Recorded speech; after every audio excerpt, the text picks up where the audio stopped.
It's the world's biggest event, not just the world's biggest sporting event.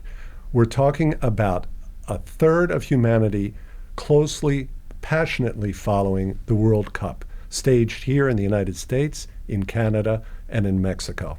And here at Johns Hopkins School of Advanced International Studies, we're going to examine the political and geopolitical implications of this colossus. My name is Edward P. Joseph of the Johns Hopkins Merrill Center for Strategic Studies, and I want to welcome you to Political Football. My name is Manolo Préstamo, a SAIS student from Mexico, and I'm excited to be here with you, Professor. And in this podcast, what we want to do is discuss three themes.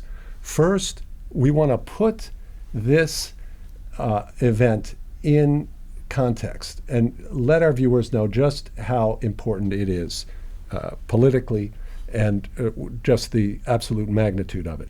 Second, we want to look at the regional dimensions here. How did this even come about, this trilateral grouping of Canada, Mexico, and the United States? How did this even come about, and what are the implications for that? And then finally, we're going to examine this question that whether football unites the world. That's the motto. That's FIFA's motto. But is that true?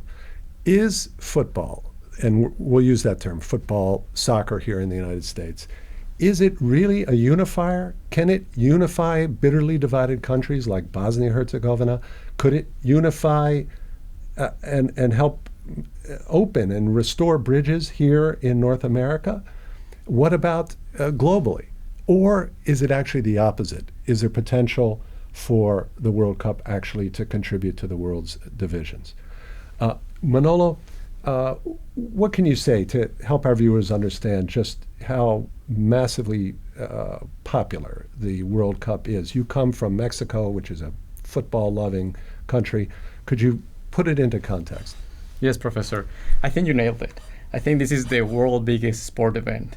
I think we come and we have waited for this moment 4 years, bunch of competitions. You have the Euros, you have Copa America, you have AFCON, African Nations Tournament, and everything throughout this moment take us here in the U.S., Mexico, and Canada. This sport event is huge. Sometimes we mention as a joke that this is like more than 100 Super Bowls together, because every single match represents like this major party for each country. We have countries now in this World Cup that have never participated in a tournament before. We have we have different Cabo Verde. Cabo Verde, thank you. I was trying to find a word, but I was not sure if it was Cabo Verde also in English. But Curacao. Cabo Verde, Curacao. Yes. That these represent a major exposure for their countries. Yes. Because normally people like in their daily lives, they don't see, they don't talk. If you put a map in front of them, they don't know how to recognize these countries. So now this is not just like an opportunity for them to play the sport, to demonstrate that they have the infrastructure, the people, or the capacity to play this sport. But it's also that to raise their voices and say we're here and we want to compete and we want to celebrate along the rest of the world. Exactly. And Manolo, I think a good contrast here is with the Olympics, which of course also a major sporting event. But the difference being that this is focused on one sport, the world's most dominant sport. And this tournament determines that. So there's a singular focus, whereas the Olympics you have a variety of sports, and some countries don't even participate in some of those sports at the Olympics. Some don't even participate in the Winter Olympics at all, for example. So here you have the world's most dominant sport, and you also have the best players, because that's not always the case in the Olympics. You don't have the competing professional leagues and those complications. And the sport is so dominant, of course, it's become fused with national branding, and that's why it's become such a prestige event and such a competition, and of course lots of allegations and controversies about getting to host the World Cup. And so is there anything you could say maybe about how Mexico perceives hosting this World Cup? That's a really interesting point, Professor. I think for Mexico, it's a really complicated context. If at the inauguration, so many social movements were happening. There were like the mothers that are looking for their kidnap, and if they cannot find their kids, you have laborers that they were working for their rights, fighting for their rights. You had also people from the energy sector, teachers that were taking to the streets their demands to so the government can acknowledge them. And at the same time, in the same city, like some blocks away from that, it was the World Cup. It was like people celebrating that they were like for the first time after 4 years from Mexico, last time that we hosted a World Cup. It was in 1986, and now in 2026, 4 years we wait. So it was like a melting point that everything was happening. You had like social connotation, but also you have like political connotation and football connotation, like the sport connotation, sport diplomacy. So it was like a huge moment for Mexico to host the opening ceremony, and also the opening match. In the opening match, but yes. I wanted to highlight that point and question that point, because if our audience saw the inauguration, also the U.S. had an inauguration yes. and an opening game, yes. also in Canada. Yes. So even though we have this, the North America, the region are hosting our first tournament together, it feels off. It feels like we were not together in doing that. It was like three different tournaments at the same time. That's very interesting. So there not a sense of a cohesion among the three, exactly. But three said that's very interesting. Let me ask you this, Manolo. In Mexico, is still the main focus on the national team and how it will perform and hopefully advance? Or is there also an equal sense of pride in the hosting of the matches? And we should point out here the numbers. We have the display behind us. Mexico and Canada each host 13 matches. That's 26 between them, and the U.S. the others, being the vast majority, the big guy, hosts 78. So that's a 2/3, 1/3 if we count Mexico and Canada together. 2/3, 1/3 split. So in Mexico, is there also a real pride in hosting, while focused also on the national team? Yeah. I want to give a little context. Those numbers that you just gave us, they're not random numbers. There's an origin and there's like a reason why the U.S. is hosting the majority of the tournament. But just to answer your question first, yes, we're extremely proud to host the World Cup. As I mentioned, this will be the third time that Mexico hosts the World Cup. We are the only country in the history of the tournament that has received the World Cup for the third time. So there's like a major pride in this as a hosting country. We may not win the thing, even though we will not be even in the best 8 teams in the tournament, because let's be realistic. We don't have the capacity, we don't have the infrastructure, we don't have like the resources to be like a powerhouse in football, in soccer. But still, for Mexicans, throughout our history, we have suffered for corruption, we have suffered from political injustice, for a dictatorship. We have suffered for so many things, but also at the same time, like we have channeled all our hopes and dreams in football. So for 90 minutes, we forget about everything. And if you happen to see the past World Cups in Mexico in 1970 and 1986, you saw that on the pitches, on the stadiums. You saw people celebrating. You saw people coming together from different parts of the country, just like to see a match from the El Tri, as we mentioned, because we are green, white, and red. It represents our national flag, and we're together. Even though if you are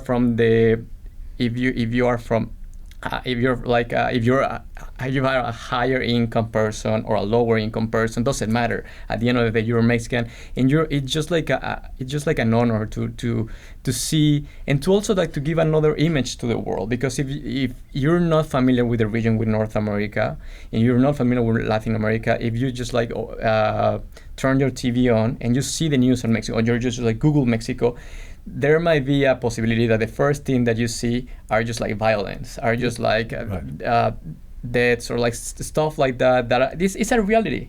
But Mexico goes beyond that. Yes. So this is like a major opportunity to show the world that we're more than that. That we're like a really warm people. That we love to host people, and we really want you to see the way that we see our own country. I think that's very interesting, and that let me contrast that with the way I see it here in the United States. And I'm old enough to remember when the United States hosted its first World Cup back in 1994. And I see a sharp contrast between the two. At that time, there was a sense of pressure on the United States. And of course, the sharp contrast between Mexico and many other countries, particularly Latin America, is soccer, as we call it here, football internationally, is not the main sport. So this is not some thing that people have been waiting for decades to again have this. This is sort of nice to have, and it's very different from 1994. My sense in 1994 is that there was a sense of pressure on the United States. Could we actually pull this off? This isn't our game. This is the world's game, and are we really up to this? And this time I sense that the U.S. takes this much more in stride, and that the organization is sort of understood it'll be fine, and we'll see whether it will catch attention depending on how the USA team continues to do in the tournament. And for Canada, just talking to our colleagues here at the Canada Centre, there's also a real sense of pride in Canada about this, and that it's seen as the biggest sporting event in Canada, certainly biggest since the Vancouver Olympics. And the interesting aspect here, we come to the political and geopolitical, is of course it comes at this time of tensions that we have, I think most sharply between the United States and Canada, more so than the United States and Mexico, although those tensions are there. I can question that. Right, but at least there are some signs of positive dynamics between the two presidents, which we do not have there with Prime Minister Carney, who's become sort of a spokesperson of globally of criticism of the approach of the Trump administration. And the understanding that I get is so that in Canada there's some ambivalence. There's great pride in hosting. There's great pride in the Canadian team and enthusiasm, but there's also this ambivalence. At the same time, what I read is from Canadian officials involved in the organization is that there's great cooperation among officials, those who are involved. And so the Canadians and Americans working closely to pull this off. Manolo, and I presume the same is in Mexico with that. Yeah, and before I forget, Professor, I want to mention like the structure, like why Yes. we here and how are we here. The original World Cup bid was presented by the Obama administration back in 2010. So the Obama administration wanted the U.S. to host the 2022 World Cup, the one that was granted to Qatar. So they presented like a really amazing plan. It was just like the United States. They presented stadiums, infrastructure, funding, everything. And at the end of the day, in December, and this was jointly? No, this was only the U.S. Only the U.S. Only the U.S. Mm-hmm. And at the moment of the draw, and also at the decision of the FIFA conference, Joseph Blatter, back then president of FIFA, opened an envelope and said Qatar. It was like a major surprise for everyone because everyone was hoping that the U.S. was going to host its second World Cup. After that, in 2015, some people may say that it was a response, but it was like a really impressive compilation of resources from the Justice Department of the Obama administration. They opened this corruption case against FIFA. It was named the FIFA Gate. Yes. Where many FIFA officials were put on the trail, and they were sentenced because of corruption, bribes, money laundering, everything. And then Joseph Blatter resigned, also Michel Platini resigned. So many were taken into jail.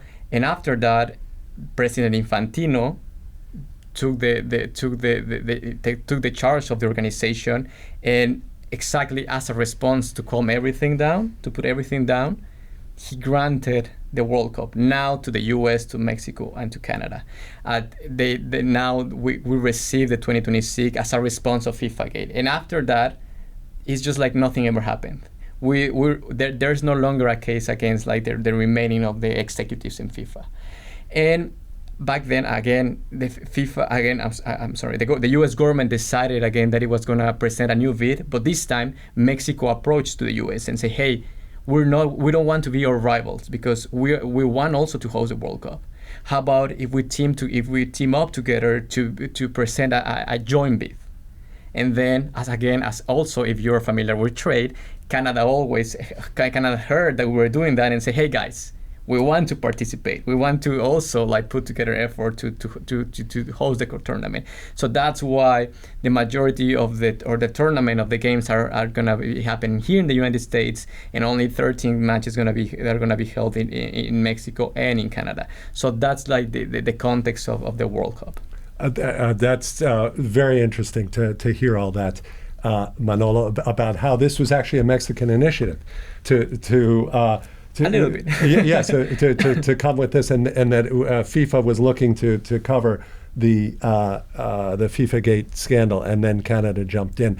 And I just say, for the context here, again, given the tensions, and they're obvious with U.S. and Mexico, and the U.S. and Canada, the word that while you were speaking, it comes to mind is in Spanish, malgrado, and in malgré in French, in spite of. So it's sort of, I see this as the in spite of, in Italian, nonostante, meaning that the collaboration and the original spirit of this, which were when we saw ourselves as close North American neighbors.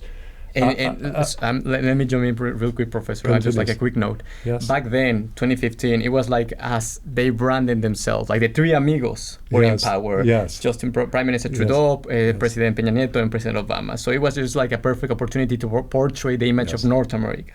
Yeah, exactly, and so we have to hope that that some of the spirit will continue and permeate, at least at the level of those in soccer organization and at the popular level. And let me pivot here again, as our focus here with the Merrill Center for Strategic Studies is on the political and geopolitical dynamics. Let's just take a moment here to recognize who is not in the tournament. And we have, again, everyone talks multipolarity, and we're in a new era, and so forth, that dramatic changes in the international order.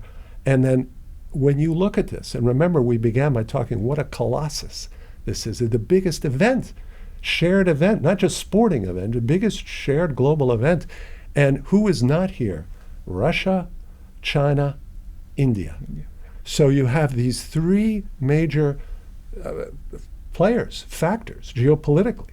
And I think it's very interesting. The Russia case, obviously linked to the unprovoked Russian aggression and full-scale invasion of Ukraine in 2022. Ukraine not here because of Sweden. They didn't advance in their group. They came close but didn't advance. But Russia is out for those political reasons. India is out because this is not really their sport. It's a cricket-loving country, and it's just, and it doesn't have the same meaning. But the most interesting one, the absence geopolitically from this tournament, is China. And Manolo, when you were speaking before about, you said, well, Mexico, we don't really have the infrastructure and so forth.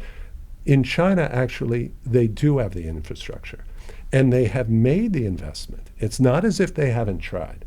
And yet, even with this expanded tournament, the expanded field, there's 8 openings in Asia, and then there's even one additional playoff. So the opportunities for China are increased. This is the biggest field ever in a World Cup. Most opportunities to qualify. and China did not qualify. So I think it's interesting at a time everyone is saying, oh, China is advancing here, AI, electric vehicles, militarily, space, et cetera, that in this effort, they have not succeeded, and they've not succeeded when they had the best opportunity yet.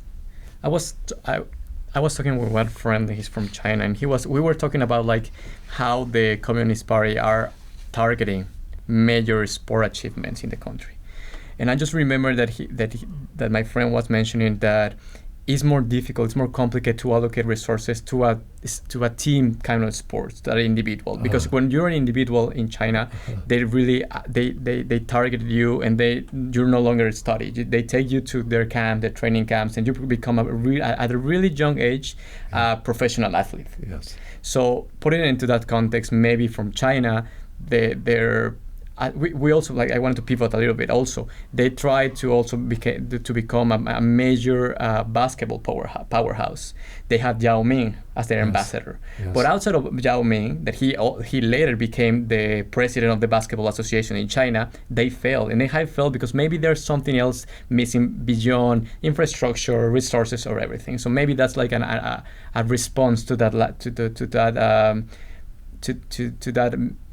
not fulfilled opportunity. Let's just say that. That's quite fascinating explanation, and it's interesting that China, which we see as this advancing powerhouse, struggles in the team realm as opposed to individual sports. You can see it in the Olympics. Yes. There is in swimming, sure. Diving. Yes. They're like powerhouses. Yes. In gymnastics. Yes. There's individual things. Yes, and that's quite fascinating and culturally, because team sports and teamwork is fundamental in many respects, we believe, to national success. So that's quite interesting observation. And as we move here, Manolo, we need to look as well beyond just those who are not here, but the composition of the teams. And, this CanMex USA grouping, of course, one of the big sources of tension is immigration. And that's a backdrop to this, to even globally. And we see the Trump administration commenting on Europe and others. Manolo, you have some perspectives on this about the players and the teams. Could you share that? Exactly. In this tournament, we have a specific match that I want to talk about. That is not Mexico. It's not from North America, but it's from France. France is gonna play against Senegal, which was a colony, a historic colony until the 1960s. Out of the 22 players, 15 were born in France, but only 4 of them decided they choose to play for Senegal instead of France. And also another number that I have, out of the more than 1,200 players that are going to participate in this edition, 23% are going to represent another country that they were not born into. So I think that that's like a reality that doesn't go along with maybe the political discourse that we're seeing across the world, where politicians are getting tougher and tougher on immigration. But in reality, we see, at least in football, on the pitch, we're watching and we're witnessing another reality. For France, we can track that their starting 11, all of them can choose to play for other countries because their parents are refugees, they are immigrants. So that's like a really interesting way of see football. And the main player that I'm thinking about right now is Kylian Mbappé. I was about to mention. Yes. It's one of the best players in the world. Sure. He's going to be this tournament of consolidation of the best player in the world. However, his dad is from Cameroon. Yeah. His mom is from Algeria. Yeah. Exactly. Mm-hmm. So Berber. Exactly. Origin. But if we analyze why France is really good, France has been in the major in the last stage of the tournament, in the last 6 tournaments. since 2018. I'm sorry, and it's not a casualty. There's a reason for that. And the reason is because like all the immigration how the French Football Federation is structured, because most of the national members of the team, they come from the traditional they say the quartiers that are like these neighborhoods that are formed by immigrants. Yeah. One example is Saint Denis, that is from outside of the sphere of Paris. And if we see that, is that all of them decided they grew up outside of their home country, and they had an accent, as I do. They decided to abandon their home countries. They decided to abandon their culture. They decided to abandon their families to seek a better life, and they found a better life in France in this time. So because they were feeling outside of their home country, they concentrated, target everything into football. Football became their life. And that's why France becomes so good at football, because they are targeted and they are searching for major talents that are not traditional in any type of sport. They are not looking for them, and they don't need to invest in, as I said, infrastructure, resources, and everything. Football, one main characteristic that football has is like it's a democratic sport. You only need like rocks as your goal, and maybe a plastic bottle as your ball, quote unquote ball, and you can play on the streets. And that's where like traditional best football players are practicing their sports. Zinedine Zidane, he was practicing on the streets of Paris. For Brazil, Romario, he came from the favelas in Brazil. Yes. So that's like a perfect example of how immigration is shaping the football world right now. Manolo, the point you said about how democratic football is one of the reasons that makes the tournament so exciting. So this major global event is one in which, ironically, the major and biggest countries do not always win.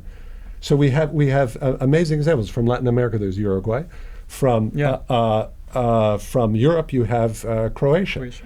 Which is both a recent finalist and 2 times third place, including in the last World Cup in Qatar, a country less than 4 million people.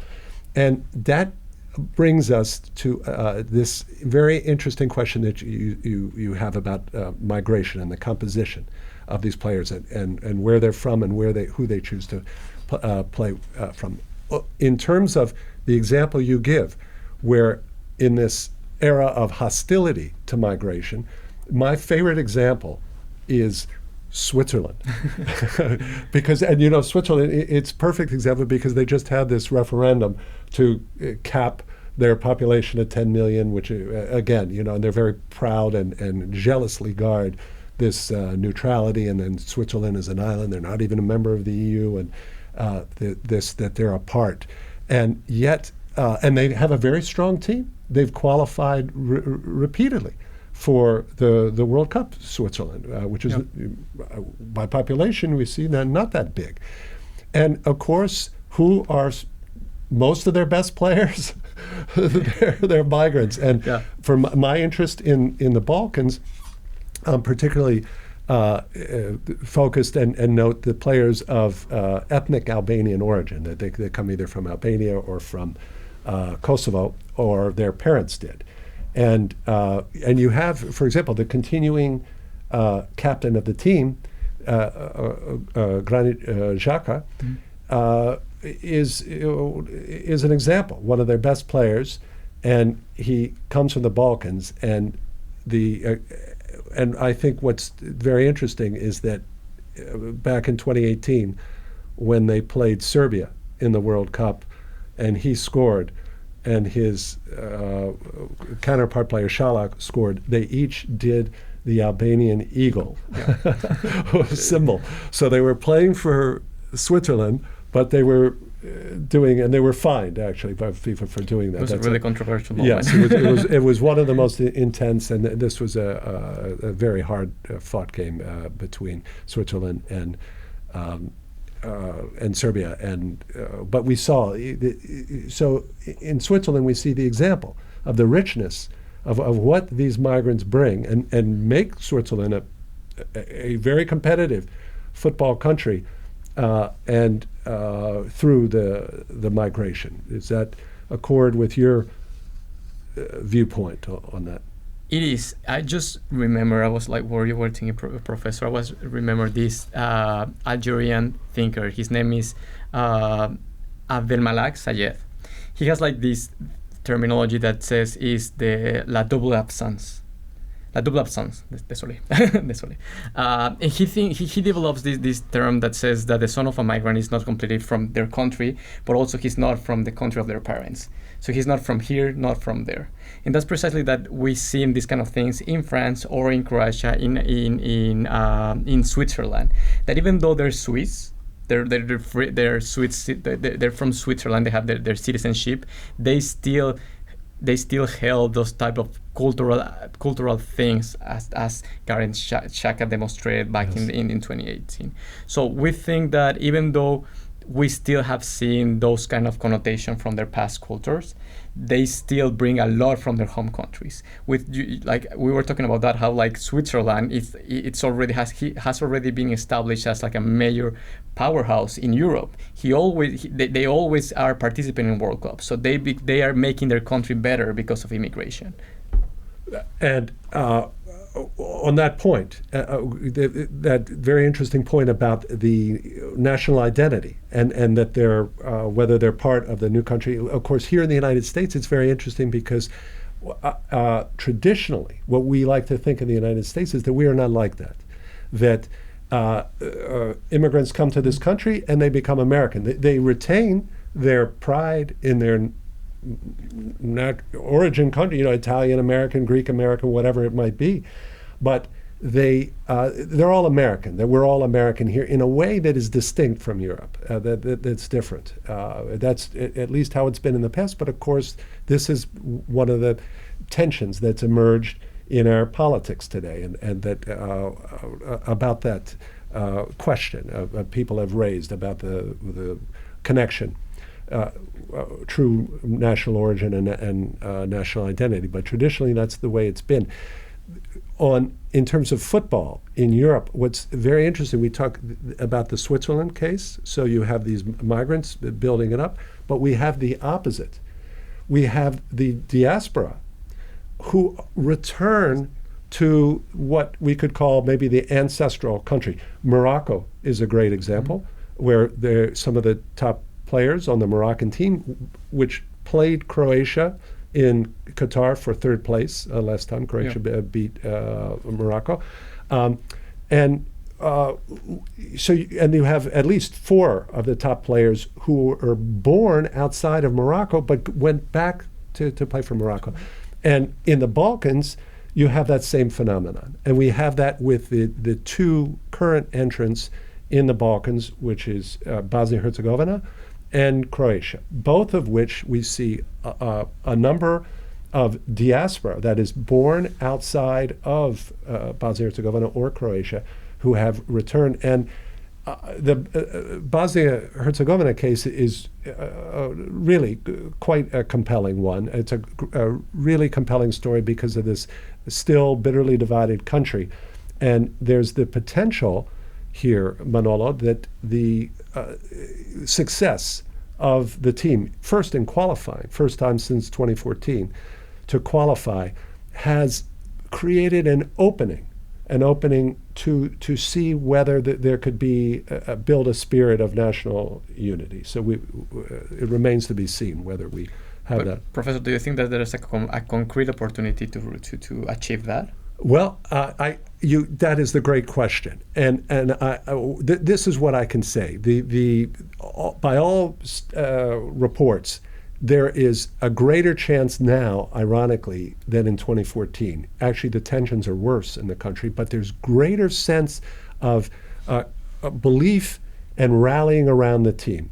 There still are many divisions in the team, and it's particularly unfortunate that it's among the Serbs who have continue, despite having their entity, Republika Srpska, which gives them many rights and protections, that they maintain this bitterness and distance from Sarajevo and from the national symbols.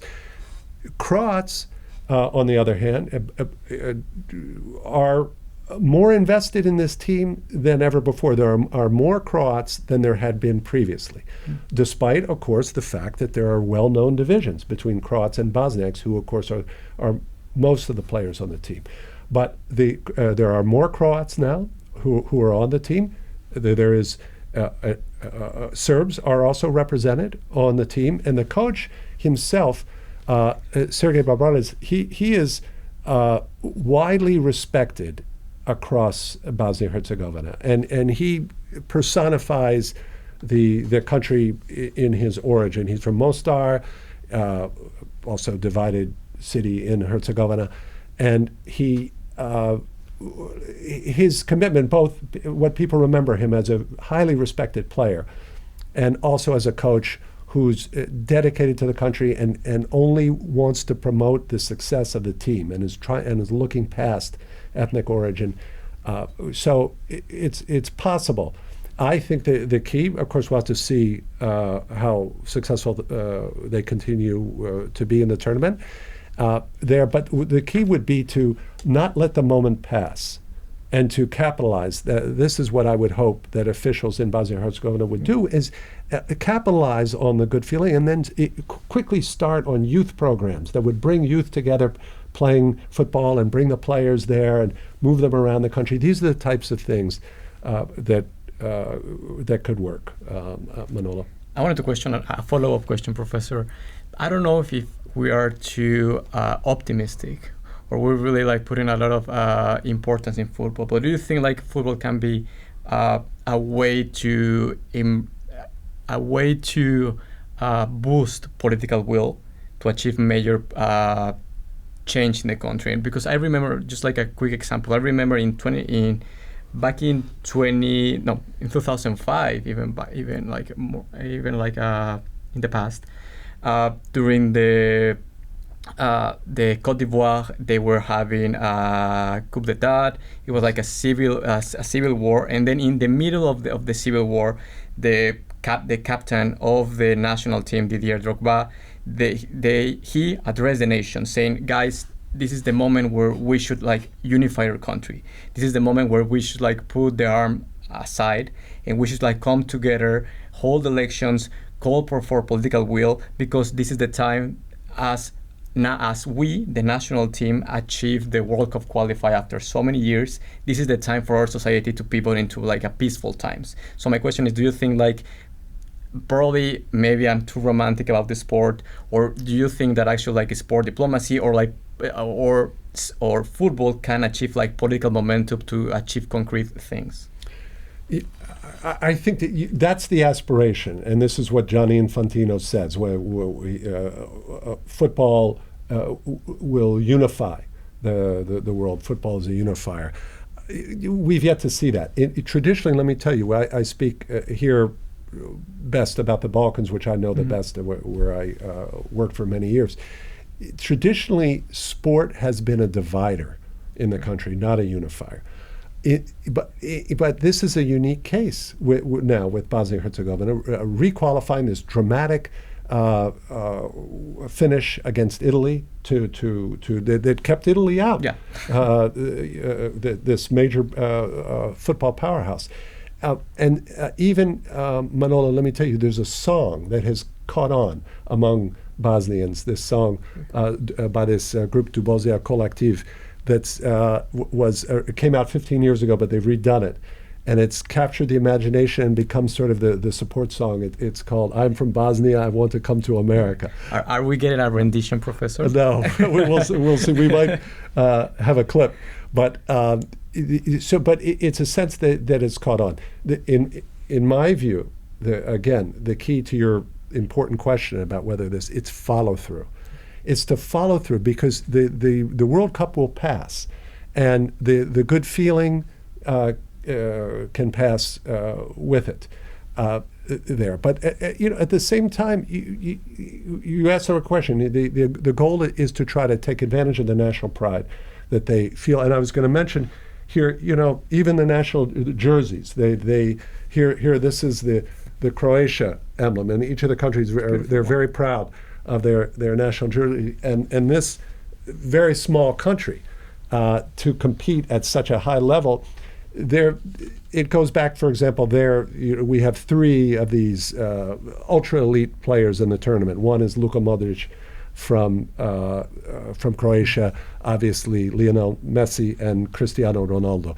Each of them, two of them, Modric and Ronaldo, 40 or over, and Messi approaching 40 years old, and yet they're still remarkable. And Modric brings an interesting facet, and this is part fused with the Vatreni, as they call the Croatian players, is his background. He was a wartime refugee.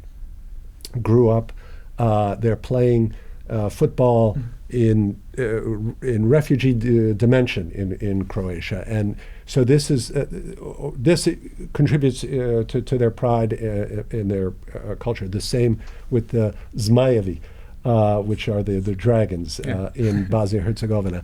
And so it's in my view, it's really up to political leaders to try to capitalize and move forward. And the key question here, as we close and turn to closing this podcast, is what about the most obvious division of all in the tournament, of course, and this is the U.S. and Iran. And so we can't close the podcast without at least touching on that. And we speak as Iran and the United States are concluding an agreement, this memorandum of understanding that will formally cap the war. And yet there are obvious tensions and complications. Iran the team is actually training in Mexico. So Manolo, tell us what is the perspective that you see on this great tension? I think it's really complicated because, as President Gianni Infantino mentioned, FIFA cannot demand or they cannot influence another country or the host country's immigration policies. As simple as that. Reporters were asking him in Mexico City before the tournament begins, the World Cup begins, and he plain and simple say, we cannot control that, guys. What we control is what their neighbors can do. And when Mexico step up and say, okay, guys, if the Iranian national team, they cannot play in the U.S., you can stay at the border in Tijuana. That is for those who they don't know Mexico and the U.S. Tijuana is at the border with San Diego. It's a cross-border community, and you can get to San Diego in less than 20 minutes, or you can fly to Los Angeles in this time in less than 45 minutes. So I think it's really interesting. This is the first time that we're seeing how two combatant nations are fighting. And also they're participating in a World Cup. So it's a really odd thing that we are witnessing right now. But something that North America is portraying right now is that even though we may have differences between us, there's also opportunities stories for this. Now there's so many the diaspora members of Iran that are in Mexico celebrating, cheering for the Mexican team, because they received them with an open arms when the U.S. maybe because of the different policies they could not stay in their country. They cannot celebrate with the national team. They're celebrating in Mexico. So that's another story that North America has to offer. That's quite interesting, the Mexican dimension there. And you mentioned the diaspora. And we don't have time here in this episode to really dive into all the dimensions of the whole Iran presence and what it means. But for me, what I think is fascinating is how the Iranian American diaspora will perceive the presence and activity of the Iranian football team, because there's such division there within the diaspora. There's such antipathy, we know, it's a fact, towards the regime, towards the Iranian regime, and towards anything that's associated with the regime. And recently there was controversy over a video that was put out that linked the team to the religious element of Iran, and this went over very badly with elements in the Iranian American diaspora who felt that this was good, a missed opportunity instead of sort of conveying a unifying element that about Iran and pride in its ancient civilization and its nationhood and sovereignty, that instead they focused on a divisive element that's fused with the regime itself, the Iranian regime itself. So I thought that was interesting to see now how that will play out. Something that we mentioned before is that we cannot separate football or sports to politics. And I think the diaspora from the Iranian part, something that maybe if we, as I ask you, like if the sport of the football is gonna like build up political momentum to see a change, because whether we like it or not, they're gonna be like the diaspora in the United States, they're gonna stay there. And the diaspora in Mexico, the Iranian diaspora in Mexico, they're gonna stay there. So like it will be interesting to see how this like it's gonna develop in the future. But like sadly, I think like after the World Cup is gonna end, and like maybe things are gonna stay the same for the diaspora. So that's something like it's gonna be like, as I said, maybe I'm too romantic to say that maybe sports is gonna change things, but maybe not. There's also like something that we need to address. And for like the diaspora, we will see how things go.